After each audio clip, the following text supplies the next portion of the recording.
Кайрылы күн достор, бүгүн сиздермен биз осундай керемет булочки жасайтын боламыз. Курасан десек де болады. Өтө дәмді болып шығат. Енді сөзбен айтып жеткізе алмаймын. Міндетті түрде менің рецептіммен жасап көріңіздер. Балдарыңызға да қатты ұнайтын болады.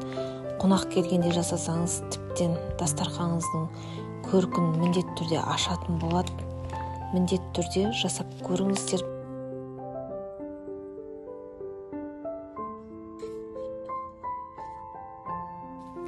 Бізге жылы сүт қажет болады.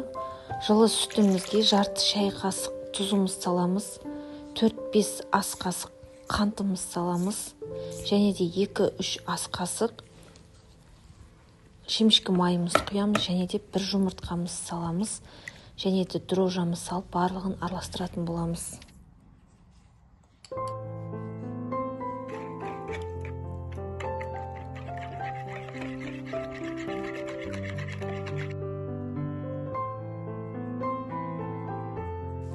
Осылайша ұнымызды бірден көп етіп сал жүрмейміз, қасықпен жаймен салып отырып, араластырып, жұмсақ етіп қамыр илейтін боламыз.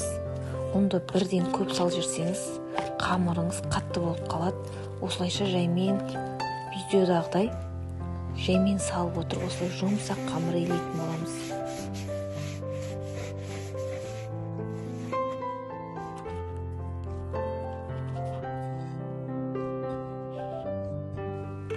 Дайын болған қамырымызға ертілген сары майымыздан 2 қасық құйып, осылайша тағы 1-2 рет қолымызбен езіп алатын боламыз.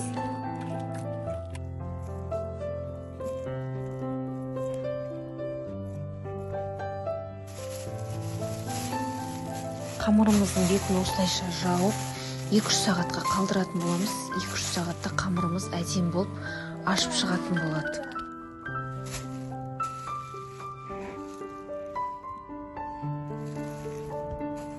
Мінекей қамырымыз әдемі болып, өте жұмсақ болып ашып шықты. Осылайша қамырымызды қолмен жайып алатын боламыз. Қолмен жаймендеп, қалың етіп жайып аламыз.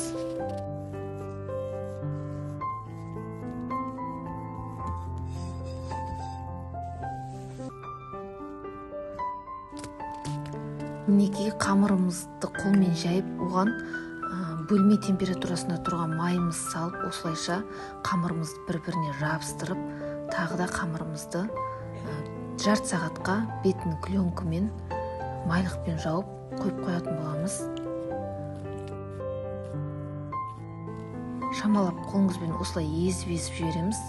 Осылайша май шығып кетпейтіндей болу керек. Бетін жауып, жарты сағатқа қойып қоямыз.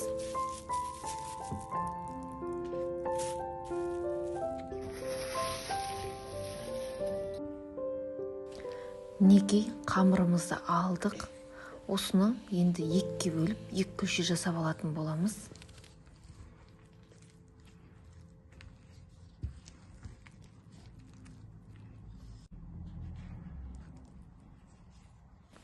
Көшелерімізді осылай ұнды көп сеппейміз, бірақ шамалап қана ұнның көмегімен осылай оқтаумен жайып алатын боламыз қамырымызды.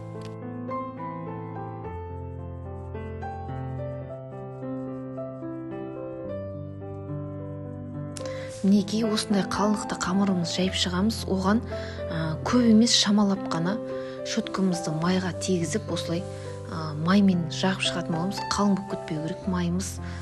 Осыған магымызды сеуіп шығамыз.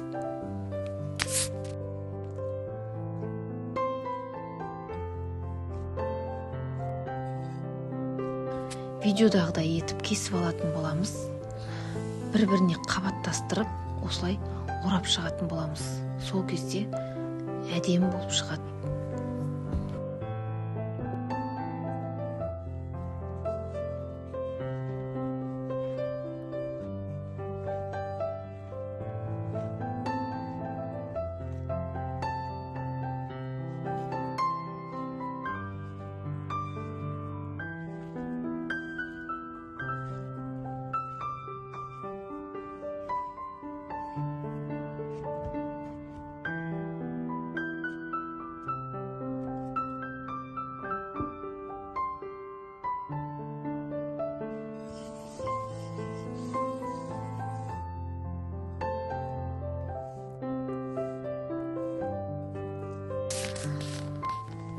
пергаментный бумагаға круассандарымызды қойып, бетін жауып шамалы 20-30 минутқа қойып қоямыз. Сол кезде көтеріліп әдемі болып пісетін болады. Бетіне жұмыртқаның сарысы мен шамалы 1 қасық айран немесе кефир қосып жіберіп осылай барлығына жағып шығатын боламыз.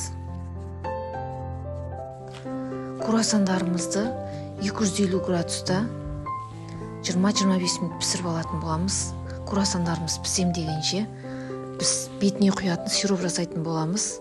100 мл суымызға 5-6 қасық қантымыз салып, қою сироп жасайтын боламыз. Неге круассандарымыз дайын, өте жұмсақ, керемет болып шықты. Енді осы ыстық кезінде бетіне дайын сиробымызды щеткамен жағып шығатын боламыз.